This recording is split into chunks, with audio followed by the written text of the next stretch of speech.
Hello everybody, what is up? It is Cyborg Elf here with another video after quite some time, and what I wanted to do for you today was a video about HWID, and in particular how to make a HWID lock in order to license your programs and applications. If you do want to follow along with me on your own PowerPoint, there'll be a link in the description to check out the Google Slides. Okay, but if you want to look at kind of the basics video and you haven't seen that yet, I really recommend it. It's kind of an intro to reverse engineering video games and kind of just game reversals in general. There'll be a link right here. If you're on the PowerPoint, you can just click it, and there'll also be links in the description. And also, if you want to join a kind of hacker community for game reversals, you can go check out my website. It's an open forum, gamereversal.club, where you can share your code and the applications you make, ask questions, and just really get plugged into community. And also, we do have a Discord which is growing extremely fast. I want to thank all of you for that. The Discord's probably about 3,000 members now. It's insane. We have really helpful people in it who actually know what they're talking about. So I'll have a link in the description for the Discord. Now let's just start off with the basics, kind of explain this because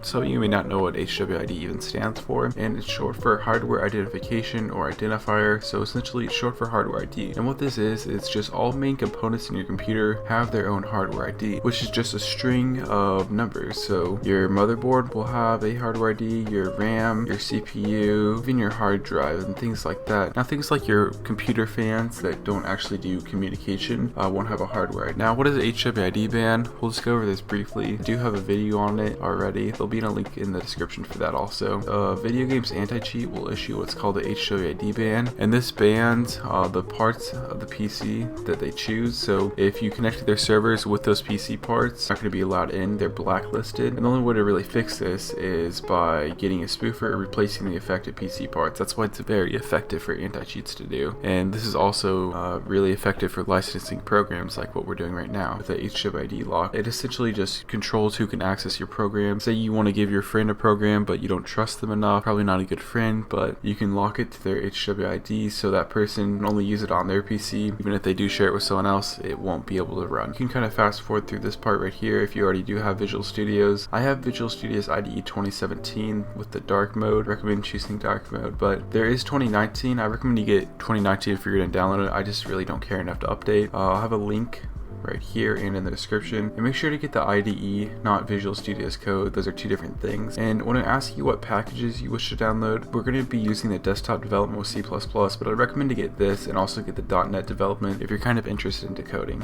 Now the way this is going to work is there are actually going to be two programs. Now you send this first to your friend, this program first, to get the information, and I'll explain what I mean more by that later. All the code in this video will actually be in a link in the description. The link will be to my forum, gamereversal.club, and I'll make a post of all this code so you can look through it easily. I'm not going to code this line by line just because it is so much, but I'm going to go over it, so don't worry. So this first part, we're getting the hard drive information. Now what we have here is we're using this get volume information function, and if you don't understand these functions, the great thing is the internet is right at your fingertips. So on MSDN Microsoft documentation, we can type in get volume information.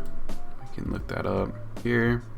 And we can look at the syntax, parameters right here, all that good stuff. And also, if you want to look at examples of how things are kind of used, Stack Overflow.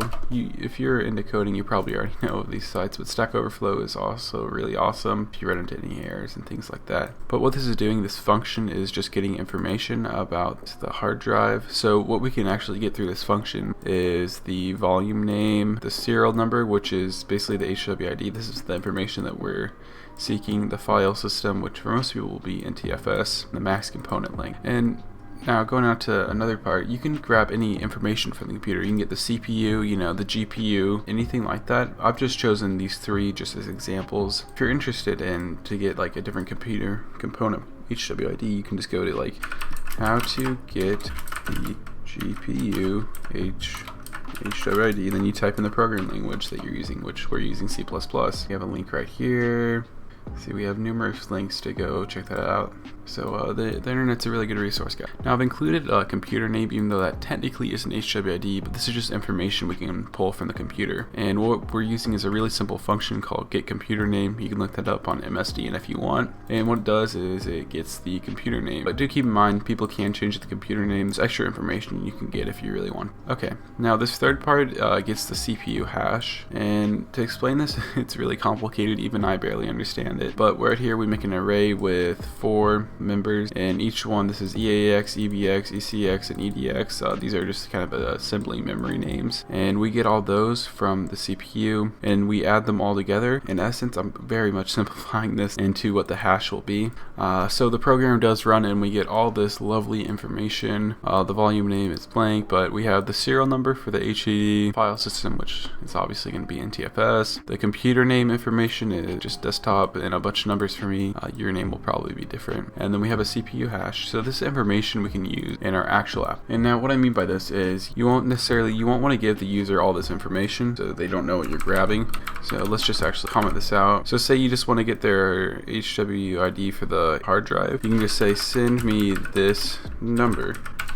You know, and then so let's just blur out all these like lines where I'm talking in the console, and then you can say also, you know, send me this number. So in a actual application, you will send them something like this first. Alright, so like you'd send your friend or whoever you're giving your application to something like this first.